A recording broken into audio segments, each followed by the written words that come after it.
JK welcoming you to another Exilic music studio session from Cape Town, South Africa. And what we're going to be doing in this next section is showing you some vocal production techniques. And this is some typical techniques that I've picked up over the past couple of years. A lot of this, and a big shout out here to my main man Neville D. A lot of this I've learned from him, just doubling up vocals, double tracking and panning and that sort of thing. Big shout out to Neville, one of the best producers of urban gospel music in the world. Great performer, great minister of music as well. Neville D, my man. Check him out at neviled.co.za. But what we're doing today is some vocal production techniques. So let me show you what I've done in the pre-chorus with some vocals. And these are my vocals. Ideally, I'd probably want to get somebody else to do this. I'm not the vocalist, but I think for this pop rock sound, I can get away with some of it. This is what it sounds like. You don't believe it. No, you don't believe it. Yeah. You don't believe it. No, you don't believe it. And what I've done here is I recorded this and allowed a whole lot of bleed to come through. In fact, I've recorded this without any headphones. Kept the control room monitors up, and you can actually hear some of that bleed through. You don't believe it. No, you don't believe it. Cool, just adds to that gritty, grungy feel. You know, it's not always necessary to be clean and clinical. So here's the thing. You don't believe it. Double track these vocals. Here's the first line. You don't believe it. No, you Then I've added the second line. You don't believe it. No, you don't believe it. Then I've added the third. You don't believe it. So just stacking those vocals, multi-tracking them. The first one is panned hard left. Second one is dead center. Third one panned hard to the right. Then what I've done is added in some harmonies. So this is the harmony line. You don't believe it. And I've done the exact same thing there. Hard right. You don't believe it. Oh, this is not mixed properly. Sorry, there we go. Sorry, I was still stuck on the melody line there. Here we go. You don't believe it. Hard left. You don't believe Dead center. You don't believe hard right. So you don't believe three harmony vocals stacked. You don't believe it. And there's that tenor lead. You don't believe it.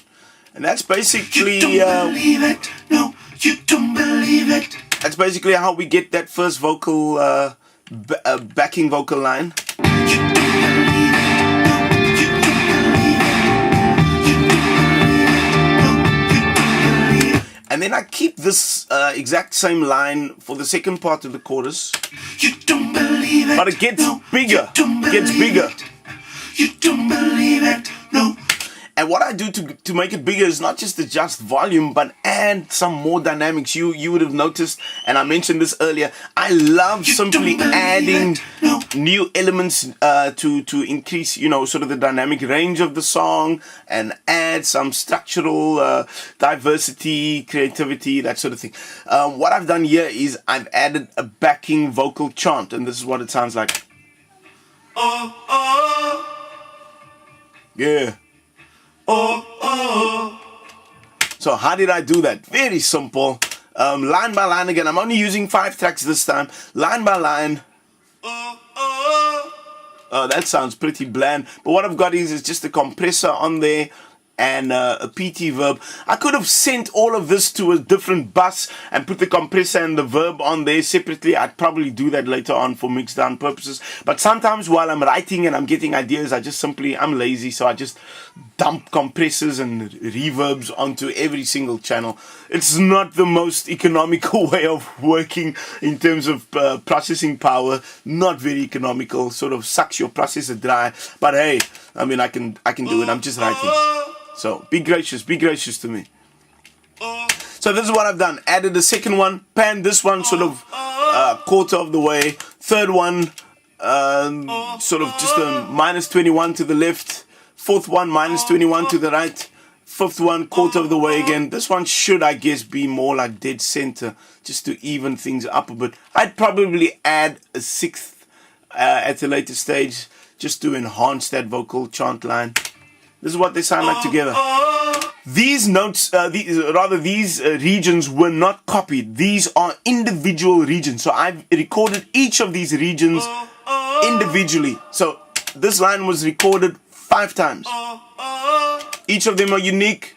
And the reason why we do that is so that they can bring out the unique sonic qualities in my voice. Each take has a unique sonic quality, even though I'm hitting the same note and even though I'm doing all of this in unison. Each line has a unique sonic quality because I'm human, I'm not a machine. So I'm going to do something slightly different every time. And I've done the same thing with these chorus lines, recorded them live 6 times. Six times. Believe it. We never copy vocal lines because they just fatten up the same line. They thicken it, and it just kills any sort of dynamic or rather sonic distinction in those lines. So this is what it sounds like. Chorus backing vocal. My name's JK, exilic.co.za. See you next time.